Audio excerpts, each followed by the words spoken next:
Bonjour tout le monde, aujourd'hui exercice de lecture d'articles scientifiques, alors un peu particulier, parce qu'on va lire ensemble un article publié dans la revue Science, qui est l'une des plus grandes revues au monde, avec Nature, c'est le Graal, quand on est chercheur, avoir un papier dans Science, ça fait une carrière. Et on va lire ensemble un article qui, attention, n'est pas un article de recherche. Dans la revue Science, vous avez un petit peu tout, vous avez parfois d'ailleurs des articles un petit peu spectaculaires, et puis derrière il n'y a pas grand-chose, donc tout ce qui est dans Science n'a pas une valeur de vérité, mais il n'y a pas uniquement de la recherche, il y a aussi du journalisme. Et là, donc, on va lire ensemble l'article d'une journaliste. C'est pas celui-ci, mais c'est pour montrer qu'elle a déjà écrit sur le sujet. Elle a écrit sur l'affaire de la chloroquine, de l'IHU. C'est Kathleen O'Grady. Elle en a fait 2 ou 3 comme ça, et on va lire celui-ci, qui s'appelle The Reckoning. Et on voit ici qu'on a une icône comme ça de chercheur de papier qui tombe de son pédestal, qui est mise à bas. Et en fait, c'est pour vous dire que, ok, on est très, nous, entre franco-français, on voit l'affaire de la chloroquine, de l'IHU, de Raoult, de là où on est, et on a des gens qui se défendent en disant, à Marseille, nous, on est les meilleurs du monde, on est enviés partout, notre cours de récré, c'est le monde, et la France n'a guère d'intérêt, donc toutes les critiques faites en France ne nous intéressent pas, finalement. Et donc là, on peut regarder ce qui se passe, quel est le regard qu'on a depuis l'étranger, et singulièrement depuis la revue scientifique, qui est l'une des plus influentes au monde. Cet article-là, que je vais vous lire, je l'ai traduit via DeepL, c'est un article qui va être lu partout. L'image dans les médias de l'IHU Méditerranée et de Didier Raoult, c'est ce qu'on va lire ensemble. C'est pas ce que vous aviez sur la chaîne YouTube de l'IHU, qui maintenant a supprimé toutes les vidéos Covid de Didier Raoult. Il y a 100 et quelques vidéos qui ont disparu. On ne le voit plus professer et défendre la chloroquine sur la chaîne de l'IHU. C'est pas ce qu'il en dit chez Hanouna ou sur Sud Radio ou sur François, qui sont les 3 médias qui reçoivent Didier Raoult régulièrement. C'est ça, que l'image qu'on a de Didier Raoult et de son travail dans le monde entier. Donc on va passer à la traduction. L'article est donc titré « The Reckoning ». Didier Raoult and his institute found fame during the pandemic, then a group of Doge critics exposed major ethical failings. Bon, alors du coup en français, bien de chez nous, ça fait la reconnaissance. Didier Raoult et son institut ont connu la gloire pendant la pandémie, puis un groupe de détracteurs acharnés a mis en lumière des manquements éthiques majeurs. Et vous allez reconnaître dans ce papier des acteurs du paysage académique, médiatique, des chercheurs que vous avez vus notamment sur la tronche en biais, parce que la plupart, on les a reçus sur la chaîne. Voilà, on est vraiment au contact de ce qui se passe. Donc, n'hésitez pas à taper le nom de ces gens-là dans la barre de recherche avec tronche en biais et vous pourrez voir leur prise de parole sur cette antenne, chez nous. Ils ont leur place, ils y sont chez eux, et je les invite à revenir quand ils le veulent. L'intérêt de ce texte, c'est que si vous avez raté un épisode dans tout ça, c'est pas grave.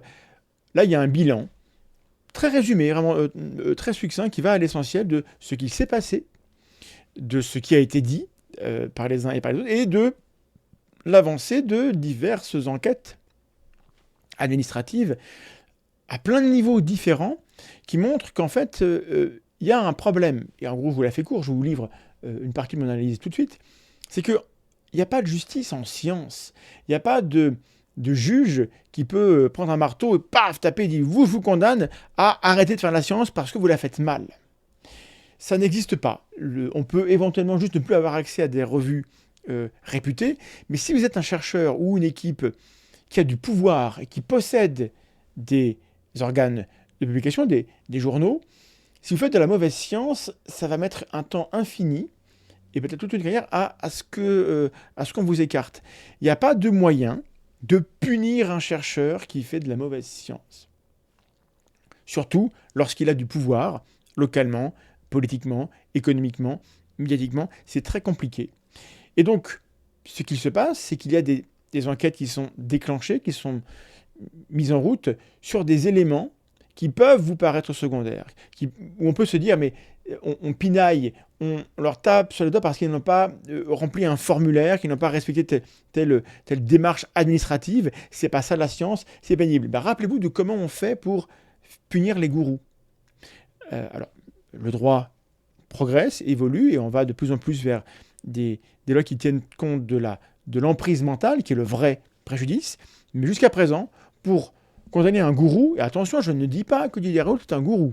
Je vous compare les événements pour que vous compreniez pourquoi c'est un petit peu insatisfaisant ce qui se passe actuellement. Pour condamner un gourou, c'est quasiment impossible de démontrer une intention mauvaise, criminelle. C'est très compliqué de montrer des dommages psychologiques, spirituels encore plus, de démontrer une emprise mentale, un ascendant. En revanche, le gourou qui a mis la main sur un paquet de pognon, ça, on peut le retracer. Donc on fait tomber les gourous, en général, pour des questions d'argent, qui sont importantes, mais qui sont souvent quand même secondaires par rapport à des gens qui sont pendant des années prisonniers d'une congrégation, ou de gens qui perdent un proche parce qu'il a arrêté son traitement et qu'il en est mort, quoi. L'argent est quand même moins important, et pourtant c'est le moyen par lequel on peut punir les gens parce que c'est traçable. Et bien, dans les règles éthiques de la science, le fait qu'il y ait des démarches qui protègent à différents niveaux les acteurs du monde de la recherche, ou du monde en tout cas qui interviennent dans ces papiers, pour éviter qu'ils soient abusés par des gens en situation de pouvoir, ça a l'air secondaire, mais ça, c'est du solide, on peut le tracer, et lorsqu'il y a un manquement, il y a des textes pour faire quelque chose là-dessus, et pour réagir, et pour empêcher que les gens sévissent. Et donc évidemment, ce sont ce type de contraventions, de délinquance, je sais pas comment dire, de méfaits qui vont être les premiers à pouvoir être mis en avant et être opposables et éventuellement donner lieu à des sanctions. Et je suis comme vous, je ne suis pas satisfait, je préférerais qu'on puisse punir les gens parce qu'ils ont menti, qu'ils ont trafiqué des données et qu'ils ont ralenti le nécessaire avancement de la recherche en pleine crise. Ça, c'était plus grave, je crois. Vous verrez que, malheureusement, on est obligé de se rabattre sur des questions peut-être secondaires, peut-être bureaucratiques, mais qui ont leur raison d'être. Maintenant, j'en arrive à la lecture de l'article de Madame O'Grady, qui, depuis l'étranger, dresse le portrait de ce qu'il se passe en France et qui est bien curieux. Après 6 études publiées dans les années 2010, le microbiologiste français Didier Raoult a enrichi son palmarès de publications déjà bien fournies. Avec ses collègues, il a mené un large éventail de recherches sur les maladies infectieuses et leur traitement. Ils ont prélevé des échantillons de sel sur des patients sous traitement antibiotique à long terme, à la recherche d'altérations de leur microbiome intestinal. Ils ont prélevé des échantillons dans la gorge de pèlerins quittant la France pour la Mecque, à la recherche d'une bactérie responsable d'abcès cérébraux. Enfin, ils ont étudié des échantillons de valves cardiaques et de caillots sanguins prélevés sur des patients souffrant d'inflammation cardiaque afin d'affiner les tests de détection des bactéries à l'origine de cette affection. Mais, en janvier dernier, 2024, les revues de l'American Society of Microbiology, l'ASM, qui ont publié les articles, ont annoncé qu'elles rétractaient les 6 articles, ainsi qu'un 7e article rédigé par les collègues de Raoult. L'université d'Aix-Marseille avait enquêté sur les recherches menées à l'Institut hospitalier de Marseille, Méditerranée, l'IHU, un hôpital de recherche que M. Raoult a dirigé jusqu'à son départ à la retraite en 2021. L'enquête a révélé que les travaux n'avaient pas été examinés par l'un des comités d'éthique nationaux hautement réglementés de France. Ils étaient donc contraires à la législation française et à la déclaration d'Helsinki, un document international d'éthique qui guide la recherche clinique. Dans une déclaration écrite envoyée à Science, le journal dans lequel on écrit l'article, Raoult affirme que l'ASM a rétracté les articles sans tenir compte des réponses de son équipe aux critiques. Mais pour Loni Besançon, que vous connaissez, ces rétractations confirment les inquiétudes qu'il a exprimées avec d'autres, depuis que Raoult et l'IHU ont fait irruption dans les médias au premier jour de la pandémie de Covid-19, en minimisant sa gravité et en vantant les perspectives d'un traitement efficace. L'informaticien de l'université de Essedville en Suède a un nom qui est difficile à prononcer mais qu'on va tester ensemble. Elle s'appelle comment? Linköping. Linköping, c'est validé. L'informaticien de l'université de Linköping et ses collègues critiques, un groupe d'individus obstinés, dont beaucoup n'appartiennent plus au monde universitaire, ont commencé par contester la mauvaise qualité des recherches menées par l'IHU, en particulier l'affirmation selon laquelle le Covid-19 pouvait être traité par l'hydroxychloroquine, un médicament antipaludéen. Mais ils se sont rapidement lancés dans une tentative dévorante de tirer la sonnette d'alarme sur les manquements éthiques dans la recherche de l'Institut qui remonte à au moins 15 ans. Leurs efforts se sont heurtés à des réponses peu convaincantes de la part des institutions scientifiques françaises, explique M. Besançon, mais les rétractations constituent la conséquence la plus importante à ce jour. Elles confirment ce que nous soupçonnions, dit-il, mais j'espère que les choses iront plus loin. M. Raoult affirme que ces détracteurs sont des stalkers et des cyberharceleurs qui ont mal compris le fonctionnement du droit biomédical français. Il affirme qu'il a respecté les règles éthiques et qu'une grande partie des recherches incriminées ont porté sur des déchets humains, tels que les matières fécales, qui ne sont pas définies comme des recherches biomédicales par la loi française. Mais les manquements éthiques ne sont pas contestés au sein de la communauté scientifique, affirme Philippe Amiel, avocat spécialisé dans l'expérimentation humaine. Karine Lacombe, spécialiste des maladies infectieuses à l'université de la Sorbonne, ajoute que les autorités étaient au courant des problèmes de l'IHU depuis des années. Si elles avaient agi plus tôt, dit-elle, le tableau de la pandémie en France aurait été totalement différent. Une enquête criminelle sur l'Institut de Raoult est en cours, mais ces détracteurs se demandent pourquoi les institutions françaises ont mis tant de temps à s'attaquer aux violations systémiques à l'IHU, laissant à un groupe persistant de personnes extérieures le soin d'enquêter sur l'Institut et de faire pression pour que des mesures punitives soient prises. Ils se demandent également si M. Raoult et l'Institut seront tenus de rendre des comptes pour le large éventail de manquements qu'ils ont allégués. C'est un énorme gâchis, déclare Mme Lacombe. Raoult est le plus connu pour ses travaux sur les rickettsia, des bactéries transmises par les puces et les tiques, et sa découverte des virus géants. Il a accumulé les décorations nationales en France et au Sénégal, son pays d'origine, ainsi que des prix scientifiques prestigieux, dont le Grand Prix 2010 de l'INSERM, l'agence française de recherche biomédicale. Il a publié de nombreux articles, dont plus de 3200 indexés sur PubMed, et est l'un des chercheurs les plus cités dans son domaine.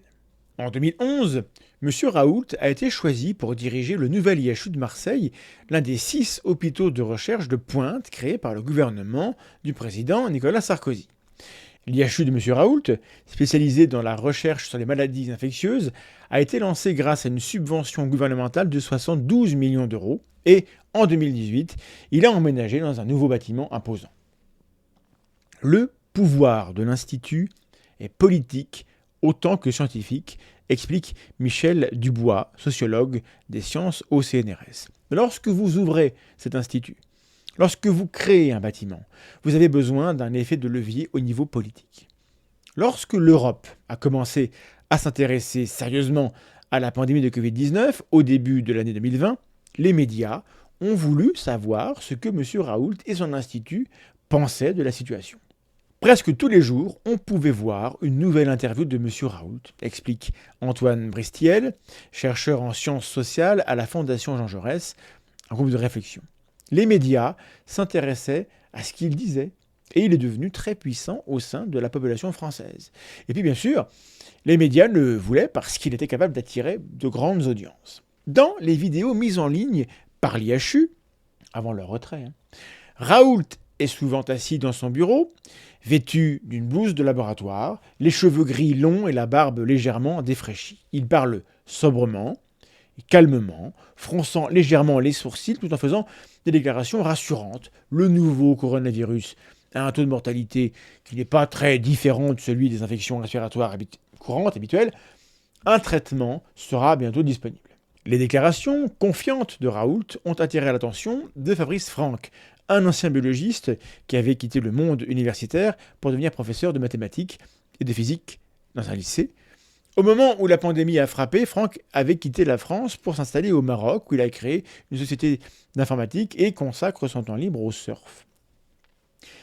Il a été choqué lorsque Raoult a affirmé, avec très peu de preuves, sur la base d'une recherche mal documentée en Chine, que l'hydroxychloroquine, ou le phosphate de chloroquine, un médicament apparenté, serait un traitement efficace. Victor Garcia, journaliste au magazine français L'Express, a vu des scientifiques exprimer leur scepticisme à l'égard des affirmations de M. Raoult sur les médias sociaux. Il a appelé l'IHU, pensant qu'il disposait de plus de détails susceptibles de répondre à certaines des préoccupations des critiques.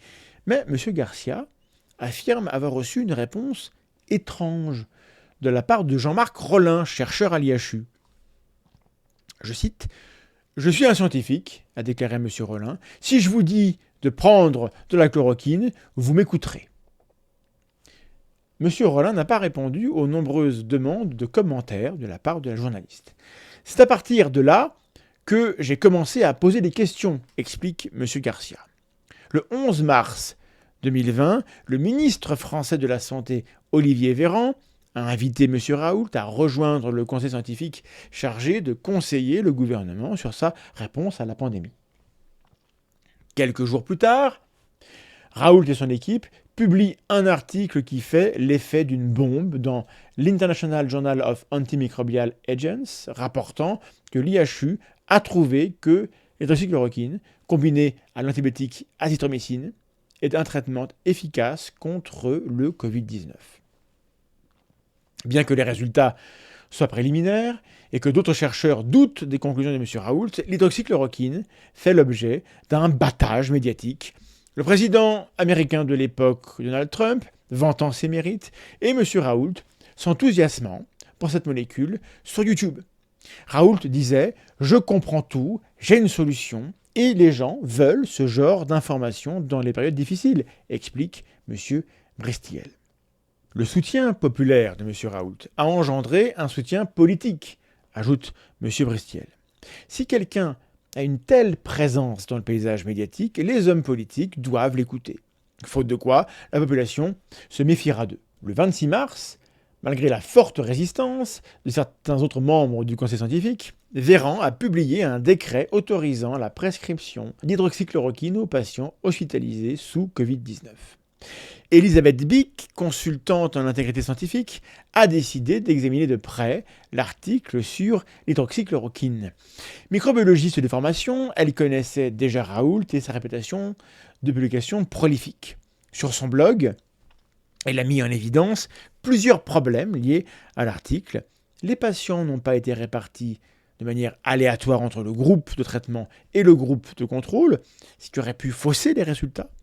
Elle a également noté que 6 patients, sur les 26, c'est beaucoup, traités à la chloroquine, ont été retirés des données, dont 3 ont été transférés aux soins intensifs et 1 est décédé, ce qui donne une image plus favorable du traitement que la réalité. Besançon est lui aussi curieux. Il a examiné l'article qui avait été soumis à la revue le 16 mars et a accepté le lendemain. Et a remarqué que l'un des auteurs était également rédacteur en chef de la revue. Il s'agit donc d'un délai d'examen très court et d'un conflit d'intérêts au niveau de la rédaction, explique-t-il. Je trouve que c'est potentiellement un gros signal d'alarme, mais je me suis dit qu'il ne s'agissait que d'un seul article. Un éditorial publié en juillet 2020 dans la revue indique que le traitement de l'article a été délégué à un rédacteur en chef adjoint afin de minimiser les risques de partialité, bien qu'il note que certaines des préoccupations concernant la méthodologie de l'article étaient justifiées. Fin de parenthèse. Au cours des semaines suivantes, 2 autres études de l'IHU ont été publiées avec des délais d'examen par les pairs inhabituellement courts. Toutes 2 dans une revue où l'un des auteurs était rédacteur en chef adjoint. L'un des articles était une deuxième étude utilisant hydroxychloroquine pour traiter 80 patients hospitalisés légèrement infectés, entre guillemets, par le Covid-19.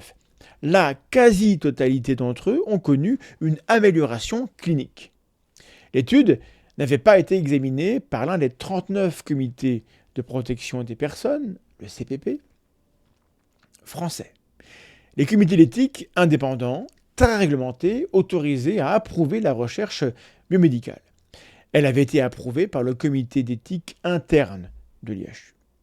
Selon les auteurs, ça suffisait car il s'agissait d'une étude rétrospective sur des patients ayant reçu des soins médicaux normaux, les chercheurs se contentant d'examiner leur dossier pour voir comment ils s'en étaient sortis. En France, de telles études ne sont pas couvertes par la loi sur l'éthique de la recherche et n'ont pas besoin de l'approbation d'un CPP. Au lieu de cela, les chercheurs demandent souvent l'approbation des comités d'éthique institutionnels qui ne sont pas réglementés pour fournir des détails de l'approbation éthique aux revues. Mais si les échantillons sont prélevés à la fois pour la recherche et les soins médicaux, l'étude doit être approuvée par un CPP, explique M. Amiel. La tentation de dissimuler une étude prospective sous la forme d'une étude rétrospective est bien connue, ajoute-t-il. La recherche non autorisée est un délit pénal. L'Agence nationale de sécurité du médicament et des produits de santé, l'ANSM, a déclaré avoir demandé à l'IHU des preuves que l'étude était en fait rétrospective et en mai 2020, l'agence a envoyé l'affaire à l'Ordre des médecins français. Le procureur de la République de Marseille, alerté par un informateur, a annoncé plus tard dans l'année que l'étude était rétrospective et a classé l'affaire. Circulez, s'il vous plaît, il n'y a rien à voir. Néanmoins, ces premières inquiétudes ont incité Bic, Madame Bic, M. Besançon et d'autres à examiner de près l'important dossier de publication de Raoult et à accorder une attention particulière à l'approbation éthique. Malgré le scepticisme croissant des scientifiques et d'autres personnes, le soutien public de Raoult s'est maintenu. Un sondage réalisé en 2020 a révélé que 30% des Français lui faisaient davantage confiance qu'à Véran. En juin, il y avait plus de 90 groupes Facebook qui le soutenaient, selon les recherches de Brestiel, avec un total de près de 1,1 million de membres. À Noël, les sympathisants pouvaient acheter un santon de Raoult, une petite figurine en terre cuite traditionnelle de la Provence, où les crèches intègrent des personnages et des héros locaux. Pendant ce temps, Franck Garcia et d'autres critiques ont commencé à examiner en profondeur l'ensemble des recherches de Raoult. Madame Bic explique qu'elle s'est d'abord concentrée sur les images contenues dans les articles de Raoult, car sa spécialité est de détecter les manipulations d'images. Mais face aux insultes de Raoult et au harcèlement de ses collègues et de ses partisans, elle a canalisé sa frustration dans l'évaluation de son vaste catalogue, trouvant d'autres études qui semblaient ne pas avoir été approuvées sur le plan éthique. En juillet 2021, elle a publié une enquête dans l'Express qui faisait état de 17 études réalisées entre 2011 et 2020, la plupart concernant les sans-abri ou des réfugiés, qui avaient toutes utilisé le même numéro d'approbation éthique, même si les études utilisaient des méthodes différentes pour répondre à des questions de recherche différentes. L'une d'entre elles, par exemple, a effectué des prélèvements nasaux dans un refuge pour tester la prévalence des microbes. Une autre a prélevé des échantillons d'expectoration et des radiographies pulmonaires sur des résidents de refuge pour tester la tuberculose. Un représentant de l'IHU a déclaré à l'Express que l'utilisation répétée du code était le résultat d'erreurs éditoriales. Là encore, le numéro d'approbation éthique provenait d'un comité d'éthique institutionnel et non d'un CPP, a indiqué M. Garcia. M. Franck, lui aussi, avait commencé à creuser. Coincé chez lui au Maroc, en quarantaine, il a parcouru Google Scholar à la recherche d'études de l'IHU partageant les mêmes codes d'approbation éthique. Avec ses collaborateurs, notamment Besançon, il a finalement découvert 248 études qui avaient utilisé le numéro d'approbation 09022, en présentant une seule demande auprès du comité d'éthique de l'IHU. M. Raoult était l'un des auteurs de ces 248 études, à l'exception de 10 d'entre elles. Il a déclaré à Science qu'il est parfaitement vrai que tous ces articles ont réutilisé le numéro d'approbation éthique. Mais c'était autorisé, dit-il, parce qu'ils concernaient tous le même type de recherche, des analyses de bactéries dans des excréments humains collectés lors de soins courants ou dans des déchets. Aucune de ces recherches ne tombait sous le coup de la loi française pour la bioéthique, disait-il. Cependant, M. Amiel affirme que les études décrivent des échantillons prélevés à des fins de recherche et pas seulement dans le cadre de soins courants, et que ce type d'études devrait sans aucun doute être autorisé par un CPP, bien que nombre d'entre elles aient été menées avant l'entrée en vigueur de la loi française actuelle en 2016, ces recherches auraient toujours dû être approuvées par un CPP en vertu de la loi précédente, précise M. Amiel. De plus, bon nombre des 248 études ne reposaient pas sur des matières fécales, mais sur d'autres matériaux, notamment des échantillons vaginaux, de l'urine, du sang et même du lait maternel. Toute modification du protocole de recherche doit donner lieu à de nouvelles demandes d'approbation éthique, précise M. Amiel. Selon M. Franck et ses collaborateurs, de nombreux articles concernaient des enfants et près de la moitié d'entre eux avaient été réalisés hors de France, principalement dans divers pays d'Afrique, sans que l'on sache exactement si les organismes éthiques locaux avaient approuvé la recherche.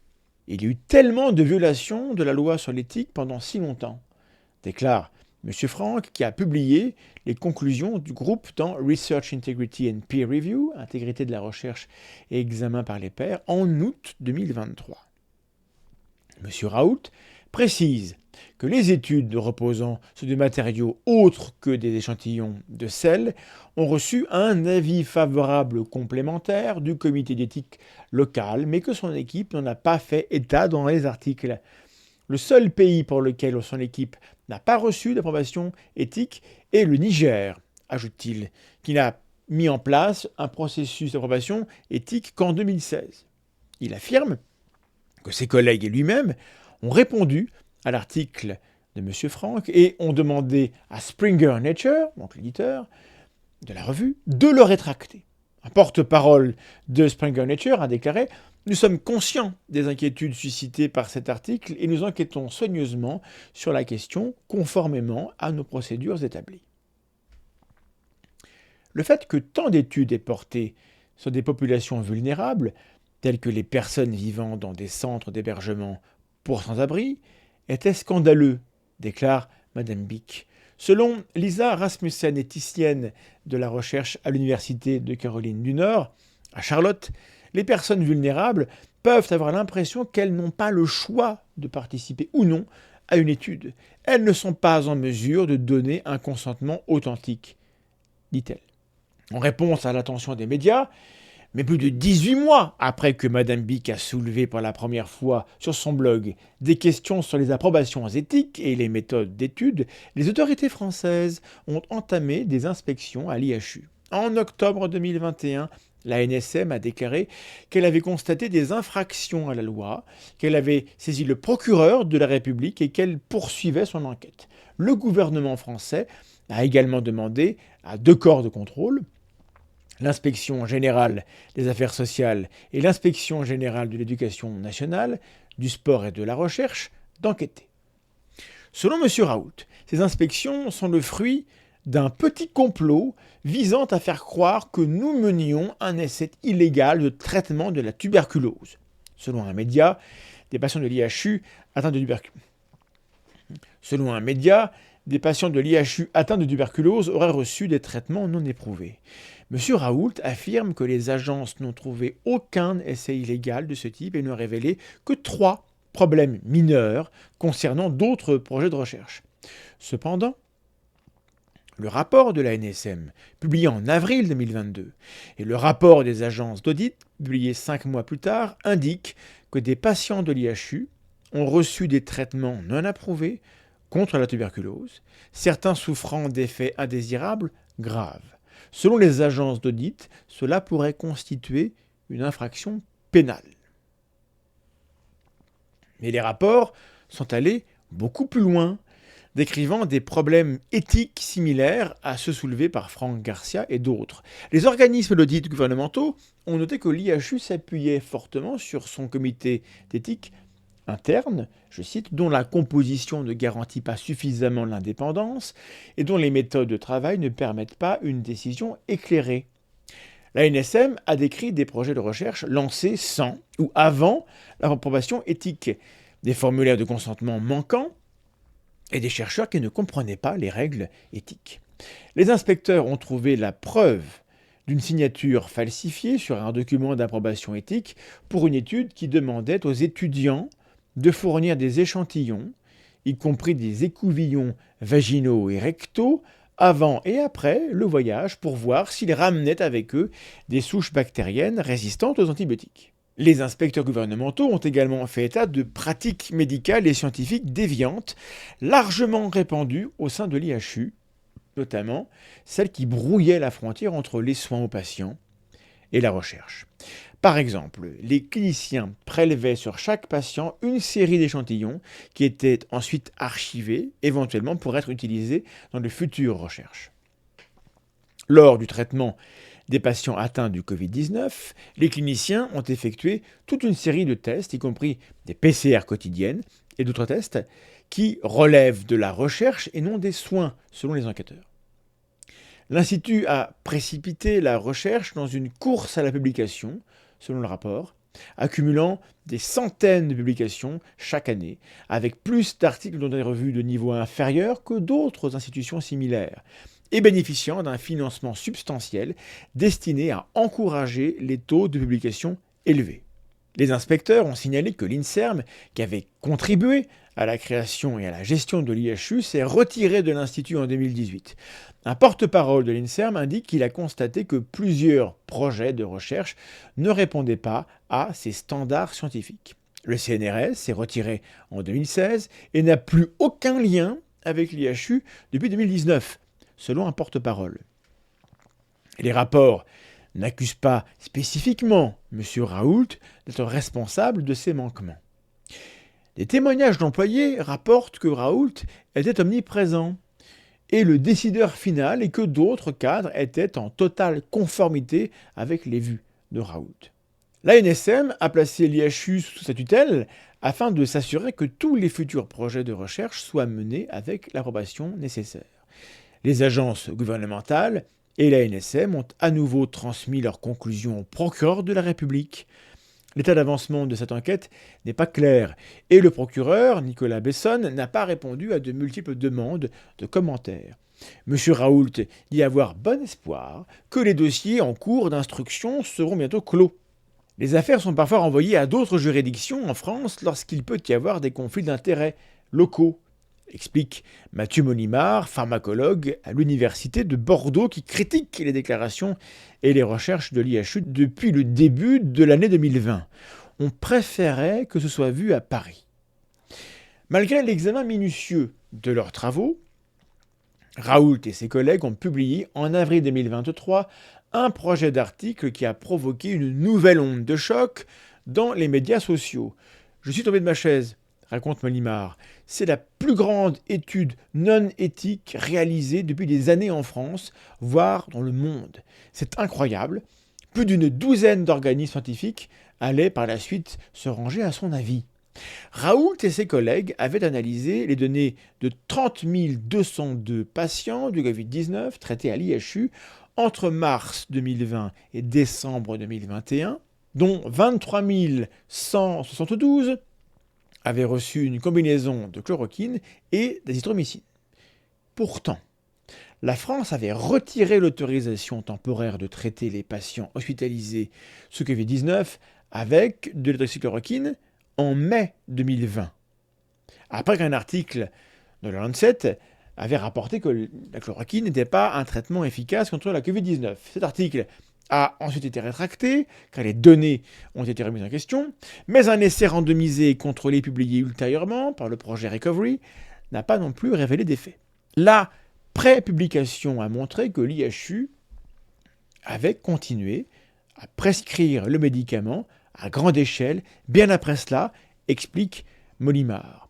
Le docteur Raoult explique que ses collègues et lui ont décidé, en avril 2020, de traiter les patients du Covid-19 avec de la chloroquine off-label, après que leur étude initiale les a convaincus de l'efficacité du médicament. En France, comme dans de nombreux pays, les médicaments peuvent être prescrits pour des raisons ne relevant pas de leur autorisation normale. Mais cette prescription, hors étiquette, donc off-label, doit avoir une justification médicale et scientifique, explique Amiel. Et dans ce cas, des preuves médicales et scientifiques solides ont établi que la prescription d'hydroxychloroquine pour traiter le Covid est injustifiable. L'étude n'a pas non plus été approuvée par un CPP. La section sur l'éthique ne mentionne qu'un numéro de référence du comité d'éthique de l'IHU. Comme il l'avait fait dans les articles précédents, les chercheurs ont déclaré que l'étude était rétrospective, analysant les données des patients à partir du système d'information de l'hôpital.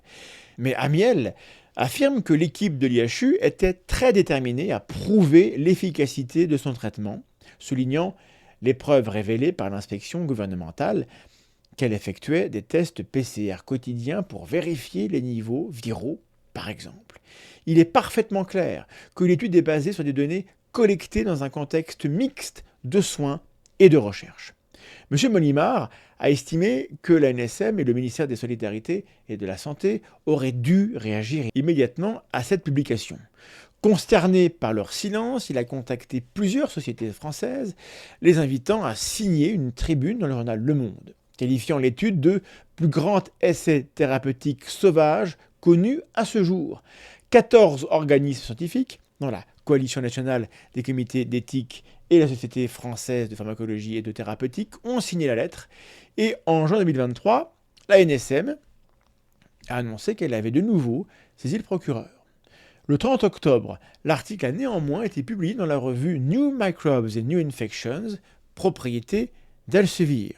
L'ampleur de l'essai est sans précédent, estime M. Molimar. Il rappelle le cas récent de Jean-Bernard Fourtillan, un chercheur qui a testé des patchs de mélatonine sur des patients atteints de la maladie d'Alzheimer et de la maladie de Parkinson sans approbation éthique. Son étude, précise M. Molimar, portait sur environ 300 patients. Et il est allé en prison. Au cours des derniers mois, d'autres coups ont été portés à l'IHU, à commencer par la rétractation de 2 articles de Scientific Reports en octobre 2023, en raison de l'absence de preuves de contrôle éthique au Niger et au Sénégal, où les études ont été menées. M. Raoult affirme que l'équipe a obtenu l'approbation éthique d'un comité d'examen institutionnel au Sénégal. Comme le Niger n'avait pas de processus d'approbation éthique lorsque l'étude a été menée, des collaborateurs locaux ont confirmé que la recherche était conforme aux lois locales, dit-il. Un porte-parole de Springer Nature, qui publie Scientific Reports, indique que dans de tels cas, les chercheurs doivent toujours obtenir l'approbation éthique d'une autre source, telle qu'une université. Les 2 études font partie d'une enquête plus large concernant les problèmes éthiques potentiels dans un certain nombre d'articles, selon le porte-parole.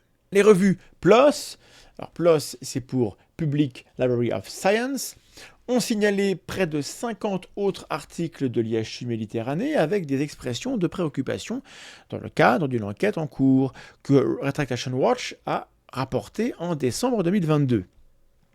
À l'époque où les études ont été soumises, les rédacteurs de PLOS ne demandaient pas systématiquement des preuves d'approbation éthique, selon David Knudson, responsable de la communication chez PLOS. En novembre 2023, le conseil d'administration de l'hôpital de Marseille a déclaré à l'agence de presse AFP qu'il condamnait fermement l'étude de masse sur la chloroquine. L'IHU a déclaré qu'il partageait la réaction du conseil d'administration de l'hôpital. Elsevier a annoncé que New Microbes and New Infections avait ouvert une enquête sur les préoccupations éthiques concernant les articles de l'IHU publiés dans la revue. Un porte-parole d'Elsevier n'a pas confirmé si l'essai clinique sauvage faisait partie des articles faisant l'objet de l'enquête. En décembre, les ministres français de la Santé et de la Recherche ont demandé à un organe disciplinaire qui supervise les hôpitaux universitaires d'engager des procédures contre les 3 co-auteurs de l'IHU de Raoult sur l'étude de masse Covid-19. Mais pas contre Raoult, qui a pris sa retraite à l'été 2021. Le combat a fait des ravages parmi les critiques. Ils ont dû faire face non seulement aux abus de ses partisans sur les médias sociaux et aux plaintes déposées auprès de leurs employeurs, mais aussi à la menace d'une action en justice de la part de M. Raoult, qui a fait l'objet de plusieurs plaintes en justice financées par l'IHU. L'avocat de Raoult a déclaré que ce dernier avait porté plainte contre BIC en avril 2021 pour harcèlement et chantage. Il a également déposé des plaintes contre d'autres critiques, comme Madame Lacombe. Raoult a perdu son procès contre elle en novembre 2022. En science, dit Molimar, nous sommes habitués à débattre, à argumenter, mais nous ne sommes pas habitués à ça. Malgré le harcèlement, M. Besançon se dit imperturbable et a l'intention de continuer à critiquer les travaux de M. Raoult. Je cite, « J'ai été élevé dans un très mauvais quartier, explique-t-il. Vous savez, quand on voit des voitures brûlées en France, eh ben c'est là que j'étais. J'ai dû me défendre, apprendre à ne pas avoir peur des brutes potentielles. » BIC, elle aussi, n'a pas l'intention d'arrêter. « Je n'ai pas vraiment de carrière qu'il puisse ruiner, dit-elle. Je ne vais pas le laisser me réduire au silence. » Loni Besançon et d'autres affirment que la réponse institutionnelle de la France a été d'une faiblesse inacceptable. Il y a eu un échec à tous les niveaux, dit M. Garcia, au ministère de la Santé, dans le système judiciaire, au sein du conseil d'administration, de l'université et du centre hospitalier régional qui supervisait l'IHU et à la NSM qui n'a procédé à une inspection complète qu'après que les enquêtes des médias ont mis les problèmes en lumière.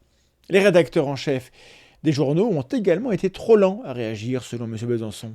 Le plus souvent, on a l'impression qu'ils se moquent de l'intégrité. L'IHU, le conseil régional des hôpitaux et la NSM n'ont pas répondu aux nombreuses demandes de commentaires de l'autrice de ce texte. Le ministère de la Santé a déclaré à Science que plusieurs mesures ont été prises par les autorités publiques en réponse aux manquements observés à l'IHU.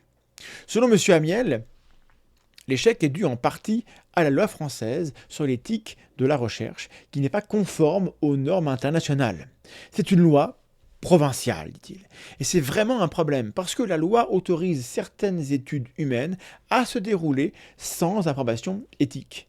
Amiel affirme que des violations similaires sont en cours ailleurs en France, même si elles n'ont pas l'ampleur de celles de l'IHU.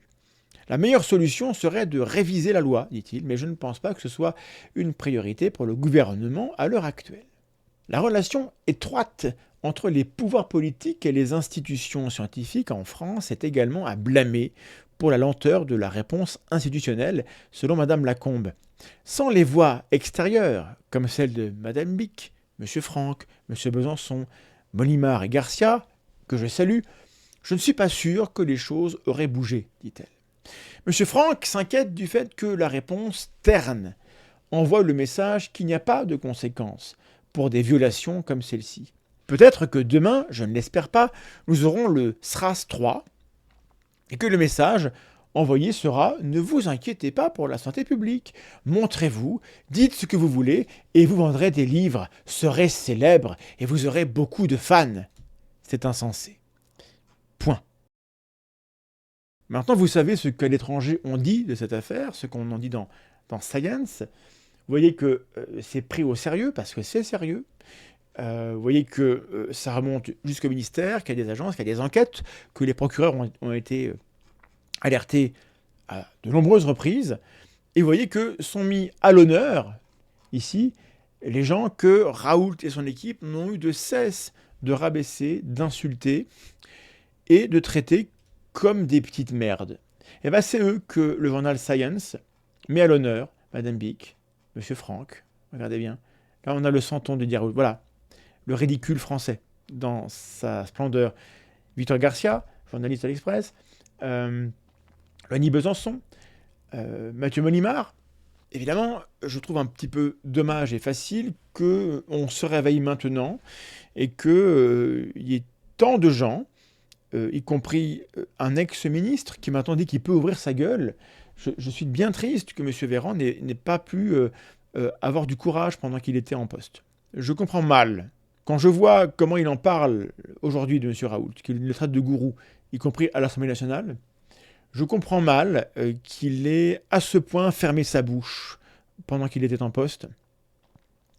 Il y a peut-être des raisons, je comprends mal. Voilà, vais me retirer de juger, mais je comprends mal. Et aujourd'hui, je trouve que c'est un peu facile de s'en prendre à Raoult, puisque il est fini, il est plus en poste, il est retraité. J'aimerais qu'en France, lorsqu'il y a des problèmes comme ça, où il y a des problèmes qui remontent à il y a plus de 15 ans, on n'attende pas que les gens soient grabataires à l'hospice, gaga, avant d'être traînés devant les tribunaux, si jamais il y a besoin. On a besoin que sur des postes de responsabilité comme ça, avec des conséquences à ce point importantes sur la santé publique, qu'on fasse le ménage. C'est normal que les gens n'aient plus confiance si on laisse s'installer une forme d'autorité alternative comme ça, et que au bout de 4 ans, on finit par dire, on finit par sévir quand les gens sont plus en poste. C'est pas un message de courage intellectuel. Et quand il n'y a pas de courage intellectuel, pourquoi est-ce qu'on aurait confiance? La crise de confiance qu'on vit actuellement, je vous livre mon avis, elle est due au fait que le public ne peut pas identifier une parole courageuse intellectuellement. Et que Raoult, il s'est approprié tous les accoutrements du courage. Celui qui parlait fort, qui parlait dru, voilà. Et un mec comme ça, qui ouvre sa gueule, il inspire plus confiance, finalement. Et on a laissé faire ça comme ça. Et c'est dommage, et il est temps que ça change. La confiance, ça se mérite, et donc je tiens à rappeler aux gens qui seraient très critiques de comment le gouvernement a géré tout ça, qu'ils ont de bonnes raisons de l'être aussi. Et que c'est pas parce que certains font n'importe quoi et de la mauvaise science qu'en face, ils ont forcément raison, et vice-versa. Pas être binaire, ça me paraît important. Voilà, donc merci à Madame O'Grady pour cet article. Le lien est en description. Merci encore à tous ceux qui ont eu le courage de parler en temps et en heure. Et soyez assurés qu'on va continuer à suivre ça, parce qu'en termes d'esprit critique, de méthode et de diffusion de la science et de la méthode, le cas IHU Méditerranée Covid Raoult, c'est un matériau qu'on ne peut pas éviter.